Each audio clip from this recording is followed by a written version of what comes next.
vous êtes aussi héritiers, co-héritiers du règne millénaire de Christ, qui a été prophétisé par l'apôtre Jean. Satan sera lié pendant 1000 ans. C'est pourquoi le règne de Christ en nous, ici-bas, et la proclamation de l'expansion du royaume de Dieu correspond tout à fait au dessein prophétique de Dieu, où l'apothéose du message d'expansion trouvera son accomplissement après l'enlèvement de l'Église et la grande tribulation sur la terre. Et l'Église reviendra avec Jésus sur le mont des Oliviers. Christ reviendra, ce sera son avènement. Et toutes les nations viendront reconnaître sa souveraineté, sa royauté. Et il pètera les nations avec une verge de fer.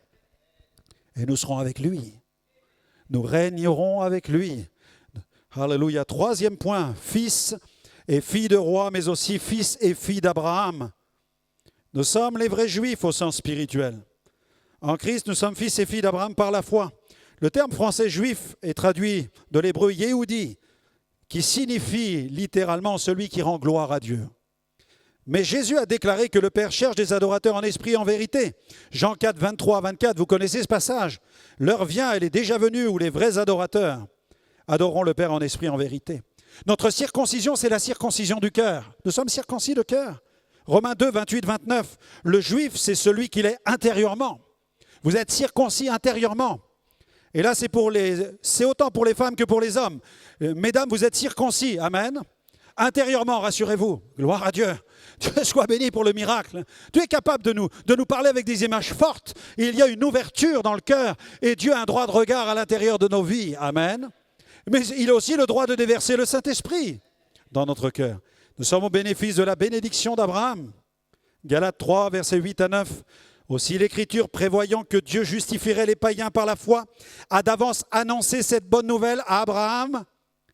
Toutes les nations seront bénies en toi.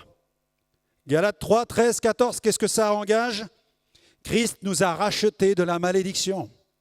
La malédiction de la loi, en devenant malédiction pour nous, puisqu'il est écrit, tout homme pendu au bois est maudit. La bénédiction d'Abraham eut pour les païens son accomplissement en Jésus-Christ. Et c'est ainsi que nous recevons par la foi l'Esprit qui a été promis, ou notre version, la promesse de l'Esprit. Amen. Galates 3, 29. Si vous êtes à Christ, vous êtes donc la postérité d'Abraham. Tu peux déclarer, je suis la postérité d'Abraham par la foi. Je suis héritier selon la promesse faite à Abraham. Et la Bible nous enseigne que nous sommes fils et filles d'Abraham par la foi. Nous sommes donc héritiers de la bénédiction. Ouh. Seigneur, éclaire-moi. Fais cette prière. Seigneur, éclaire-moi. Seigneur, illumine mon intelligence. Nous touchons le climax du message maintenant. Nous touchons le climax. Nous sommes libres de la malédiction de la loi. Amen. Déclare, je suis libre de la malédiction de la loi. Dans le livre du Deutéronome, sous Moïse, le peuple hébreu a été mis face à l'alternative suivante. Obéir et vivre les promesses de bénédiction ou désobéir et subir les corrections divines. OK? Deutéronome. Vous pourrez découvrir tout cela. Vous pourrez vous arrêter dans la semaine, faire cette lecture dans Deutéronome 28, mais ne nous arrêtons pas là. Il y avait l'alternative, obéir et vivre les bénédictions, ou désobéir et subir les menaces, les corrections, les sentences, les malédictions de Dieu. L'obéissance ouvre la voie à la bénédiction. En Christ, la Bible dit, nous l'avons lu dans la parole de Dieu, nous l'avons lu dans Galates 3, 13, 14. Galates 3, 13, 14, vous venez de le lire, nous avons lu que nous avons été libérés de la malédiction figurant dans ce chapitre 28. Vous êtes libérés de la malédiction de la loi. Quand Paul, qui enseigne sur Abraham, fait référence à la malédiction de la loi, il sait de quoi il parle. Il fait référence à ce chapitre 28 où il est question des dangers de la désobéissance. Et pendant des années, en tant que serviteur de Dieu, j'ai interprété ce passage comme étant une malédiction seulement. C'est-à-dire que pour moi, Dieu m'a libéré de la malédiction de la loi. J'étais capable de dire Amen, Amen, Amen. Mais je n'avais pas pris conscience que j'avais accès à la bénédiction du chapitre 28. J'étais focus uniquement sur la partie négative. Et Dieu m'a éclairé un moment sur la partie positive. Amen. Écoute-moi bien ce matin. Si Christ a été fait malédiction pour nous, nous ne sommes donc pas privés des bénédictions. mentionné dans la parole de Dieu. Le texte de Galates nous dit que nous sommes libérés de la malédiction, des malédictions de la loi. Mais elle ne nous dit pas que nous sommes privés des bénédictions qui sont mentionnées dans le chapitre 28. Ce qui veut dire que quand tu lis le chapitre 28 du Deutéronome, tu dois déclarer, proclamer « Amen, je suis délivré de la malédiction de la loi », mais tu dois te nourrir des bénédictions qui figurent dans le chapitre 28 du Deutéronome parce qu'elles sont prophétiques pour ta vie spirituelle. Amen. Si tu obéis à la voix de l'Éternel, versets 1 à 14, si tu obéis à la voix de l'Éternel ton Dieu en observant, en mettant en pratique tous ces commandements que je prescris aujourd'hui, l'Éternel, ton Dieu, te donnera la supériorité sur les nations. Amen. Sur les nations de la terre. Amen. C'est un message d'expansion apostolique. Voici, amen. Voici toutes les bénédictions qui se répandront sur toi et qui seront ton partage lorsque tu obéiras à la voix de l'Éternel, ton Dieu. Alors accroche-toi bien à ton siège, mets ta ceinture parce que l'avion va décoller. Amen. Alléluia, gloire à Dieu.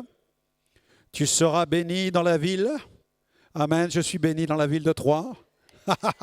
Je suis béni dans la ville de Troyes. Tu seras béni dans l'agglomération troyenne. Tu seras béni dans les champs. Amen. Donc tu vas être béni dans ton village. Il n'y a pas de malédiction dans ton village. Non, commence à dire non. Ne dis plus le village est dur. Ne dis plus la ville est fermée. Non, non, change ton langage.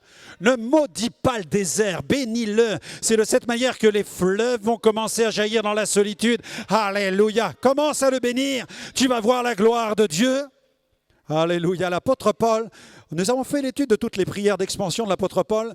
Il n'y a pas une seule de ces prières quasiment qui ne démarre pas par « Je bénis l'Éternel, je rends continuellement grâce à Dieu ». Pourquoi? Parce qu'il loue, sa prière est une louange. Quand il prie, il loue parce qu'il possède déjà ce qu'il réclame. Amen. Je possède déjà ce que je réclame. Amen. Tu seras béni dans la ville, tu seras béni dans les champs. Le fruit de tes entrailles, tes enfants, le fruit de ton sol, le fruit de tes troupeaux, les portées de ton gros et de ton menu bétail, toutes ces choses seront bénies. Ouh! Ta corbeille et ta huche seront bénies. Tu seras béni à ton arrivée, tu seras béni à ton départ, parce que tu vas laisser la bénédiction derrière toi. L'Éternel te donnera la victoire sur tes ennemis qui s'élèveront contre toi. Amen, amen. Dieu soit béni pour tous mes ennemis. Amen. Si tu n'as pas d'ennemis, c'est que tu n'es pas béni. Amen. Quand tu es béni, l'ennemi est tellement jaloux qu'il veut te faire la peau, donc il s'élève contre toi. Un chrétien qui n'a pas d'ennemi m'inquiète. Honnêtement, un chrétien qui n'a pas de problème m'inquiète.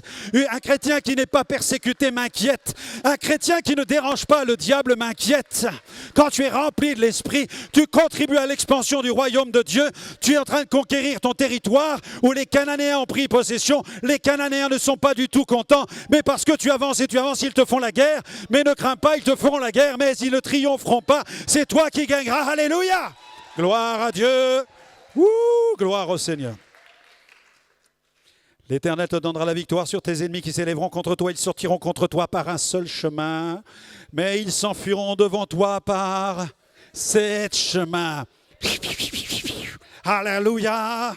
Oh, gloire à Dieu. L'Éternel ordonnera, il ordonnera à la bénédiction d'être avec toi.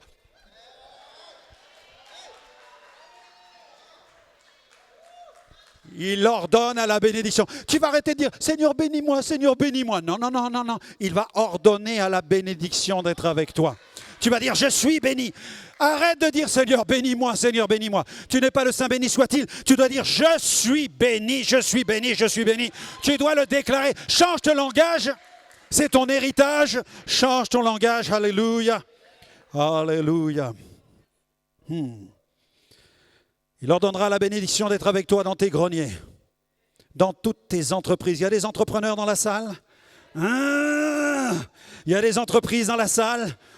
Il y a des auto-entrepreneurs dans la salle? Il y a des businessmen dans la salle? Alléluia. Il te bénira dans le pays que l'Éternel, ton Dieu, te donne. Tu seras pour l'Éternel un peuple saint comme il l'a juré. Lorsque tu observeras les commandements de l'Éternel, ton Dieu, et que tu marcheras dans ses voies, tous les peuples verront que tu es appelé du nom de l'Éternel. Ils te craindront. L'Éternel te comblera de bien. Il va te combler de bien. Amen. En multipliant le fruit de tes entrailles, le fruit de tes troupeaux, le fruit de ton sol dans le pays que l'Éternel a juré à tes pères de te donner. L'Éternel t'ouvrira son bon trésor, le ciel.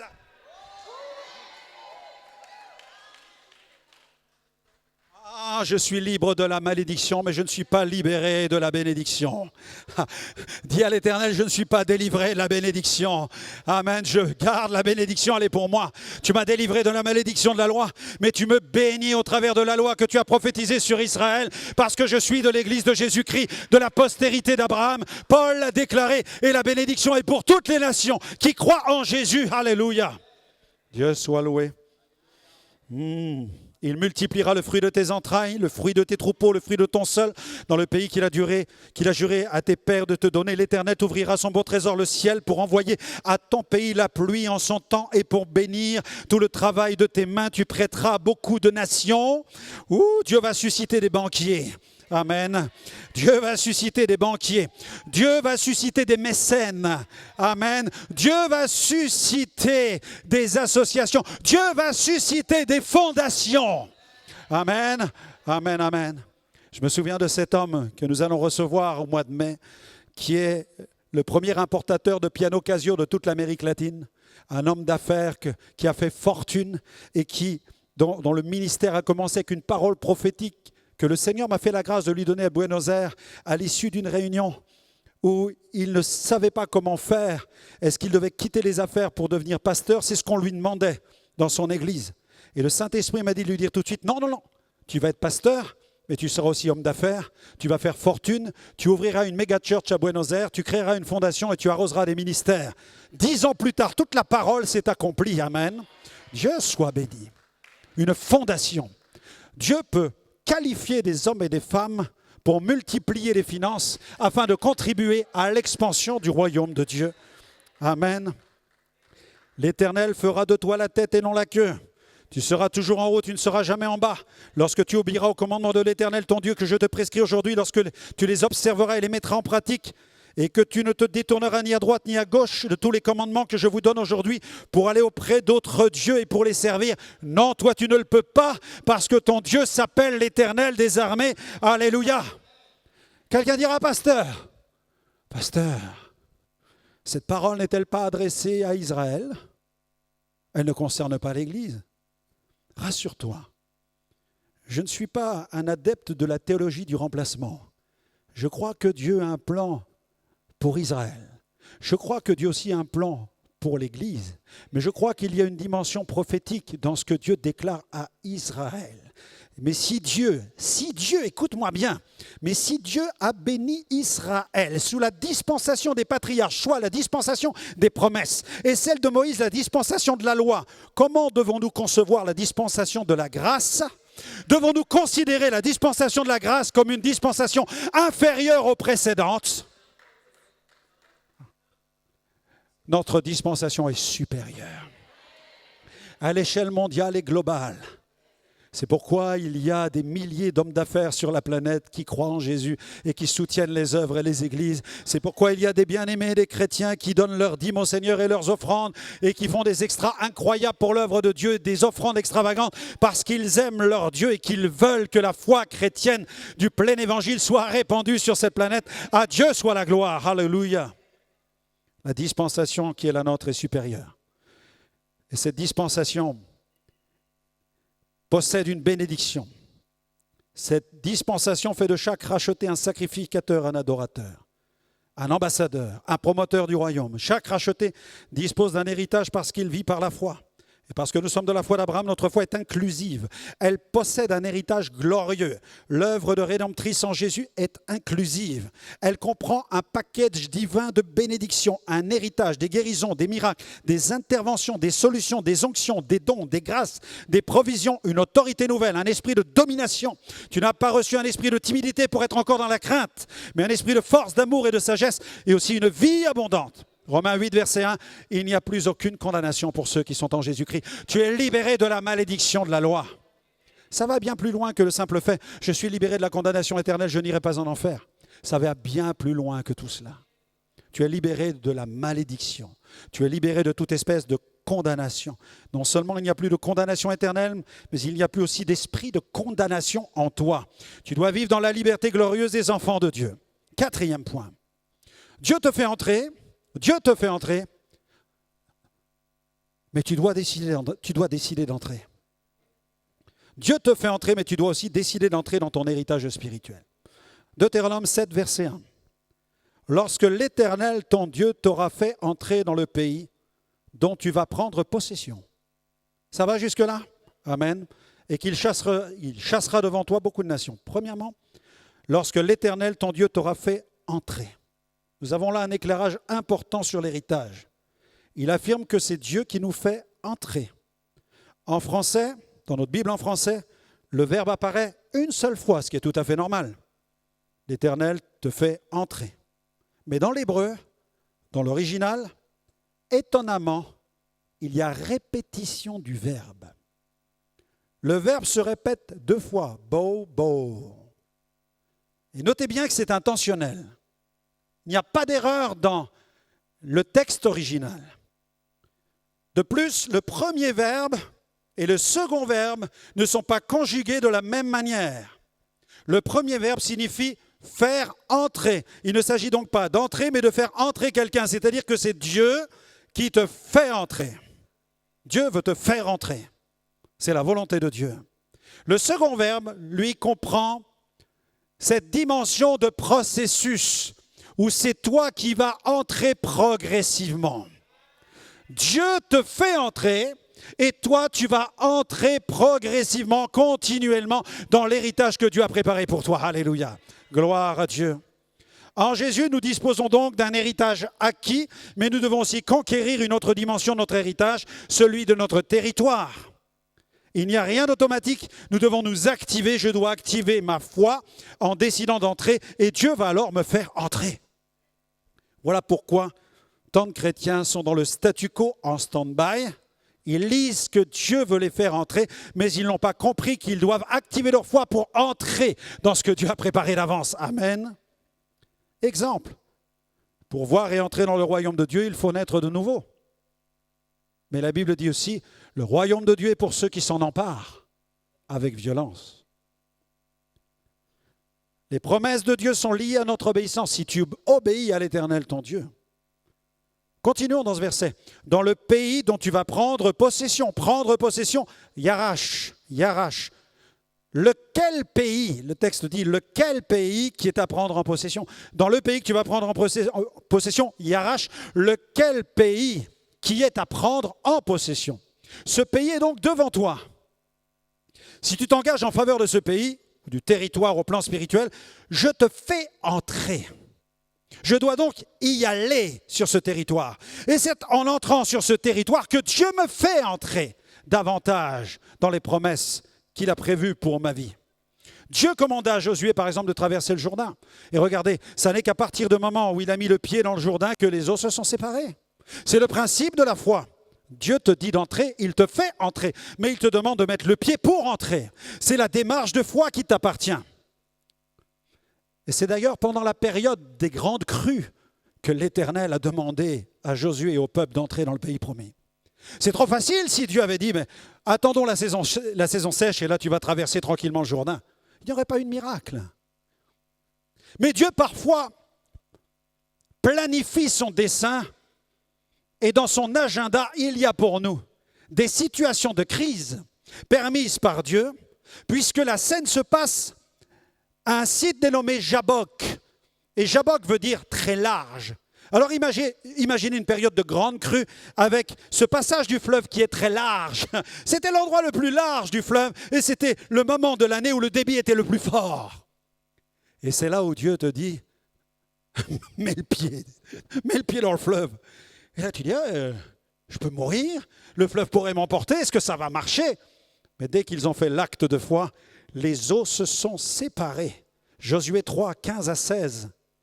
Quand les sacrificateurs qui portaient l'arche furent arrivés au Jourdain et que leurs pieds se furent mouillés au bord de l'eau, le Jourdain regorge par-dessus toutes ses rives tout le temps de la moisson. Les eaux qui descendent d'en haut s'arrêtèrent et s'élevèrent en un monceau. Ça devait ressembler à quelque chose d'incroyable et d'extraordinaire. Ils étaient dans la saison la moins propice, mais bien-aimés, c'est souvent d'ailleurs dans ces saisons d'impossibilité, dans les périodes les plus défavorables que Dieu manifeste des signes et que sa gloire se trouve d'autant plus éclatante. Alléluia! C'est là où c'est le plus défavorable parce que tu as décidé de répondre à l'appel de Dieu et que tu as mis le pied dans le Jourdain, que la gloire de Dieu sera d'autant plus éclatante. Amen. Gloire à Dieu. Le texte continue. Il chassera devant toi. Chasser a été traduit de l'hébreu nachal, qui veut dire ôter complètement. Il va ôter complètement. Il s'agit là dans l'original d'une action totale, unique et accomplie, qui est semblable au terme de Jésus sur la croix dans le grec. Tout est accompli. Il va ôter définitivement, complètement les ennemis sur ta route. Amen. C'est un principe que l'on vérifie tout le temps dans les Écritures. Naaman, pour être guéri, il faut qu'il obéisse et qu'il descende. Le prophète lui dit, descends. Non, pas une fois, non, 7 fois. Obéis, obéis. Et c'est parce qu'il obéit qu'il était purifié. L'aveugle, Jésus lui dit, va te laver au réservoir de Siloé. Il aurait pu chercher de l'eau à proximité, se laver les yeux. Il serait demeuré aveugle. Il fallait qu'il aille au réservoir de Siloé. C'était la pleine obéissance. Souvenez-vous de la scène avec cette femme veuve. Même dans le domaine financier, c'est la même chose. Cette femme veuve qui avait été mariée à un fils des prophètes et qui était harcelée par un créancier. 2 Rois 4, 2 à 7. Ta servante n'a rien du tout. Le prophète lui commande d'aller chercher des vases. Ta servante n'a rien du tout à la maison qu'un vase d'huile. Et il dit, va demander au dehors des vases chez tous les voisins, des vases vides. Il n'a pas dit, va chercher des vases pleins. Va me chercher des vides. Il faut que ton œil regarde, les vases sont bien vides. Amen. Sinon, tu ne seras pas conscient de la teneur du miracle que je vais faire dans ta vie. N'en demande pas un petit nombre. Quand tu seras rentré, tu fermeras la porte sur toi et sur tes enfants. Tu verseras dans tous ces vases, tu mettras de côté ceux qui seront pleins. Alors elle le quitta, elle ferma la porte sur elle et sur ses enfants. Il lui présentait les vases et elle versait. Lorsque les vases furent pleins, elle dit à son fils, présente-moi encore un vase. Mais il lui répondit, il n'y a plus de vase. Et l'huile s'arrêta. Et elle alla le rapporter à l'homme de Dieu et lui dit, va vendre l'huile, paye ta dette, tu vivras, toi et tes fils, de ce qui restera. Il y a, bien aimé, des choses qui nous sont données par la grâce avec la foi consciente. C'est par grâce que vous êtes sauvés, par le moyen de la foi. Tu as reçu ton salut, tu peux dire tous les matins quand tu te lèves, je suis sauvé, c'est la grâce de Dieu. Et j'ai reçu mon salut par la foi. Mais il y a des choses en tant que rachetés que nous allons recevoir par la grâce associée à une foi active. Parce qu'il y a l'héritage acquis, mais il y a l'héritage à conquérir. 5e point, nous nous approchons de la fin. En Christ, nous sommes donc possesseurs d'un héritage et d'un territoire. Possède tes possessions. Possède ce qui est à toi. Prends ce qui t'appartient. Dieu te l'a donné. Ne le rejette surtout pas. Ne résiste pas. Ne résiste pas au processus d'expansion de Dieu. L'héritage est acquis. 1 Jean 5, 13. Je vous ai écrit ces choses afin que vous sachiez que vous avez. Personne ici qui est racheté ne peut dire je n'ai pas d'héritage. Pasteur, je ne sais pas quel est mon héritage. Je veux que vous sachiez que vous avez la vie éternelle. Mais il y a aussi un héritage à conquérir par la foi. 1 Jean 5, toujours dans le même chapitre de Jean, dans sa première épître, mais cette fois-ci, les versets suivants, 14 à 15, et l'apôtre Jean met en perspective ce qui est acquis et ce qui est à posséder. Et il écrit ceci, nous avons auprès de lui cette assurance que si nous demandons quelque chose selon sa volonté, il est en train de nous dire, vous êtes sauvés, mais vous allez demander des choses selon sa volonté, parce que la bénédiction ne s'arrête pas au salut, elle ne s'arrête pas aux 4 murs, il y a la destinée, alléluia. Il nous écoute, et si nous savons qu'il nous écoute, quelle que soit la chose que nous demandions, nous savons que nous possédons la chose que nous lui avons demandée. Alors ce matin, il y a des guérisons à recevoir. Il y a des délivrances à recevoir. Il y a des provisions à recevoir. Il y a le baptême dans le Saint-Esprit à recevoir. Il y a les dons spirituels à recevoir. Il y a des manteaux, des offices à recevoir, des ministères à recevoir. Et il y a des sièges à occuper. Dans les domaines de l'administration, dans les domaines de la politique, dans le domaine des affaires, il y a des sièges à occuper. Il y a des sièges qui sont vides. Et le Seigneur est en train de te regarder. Il dit, mais qu'est-ce que tu fais?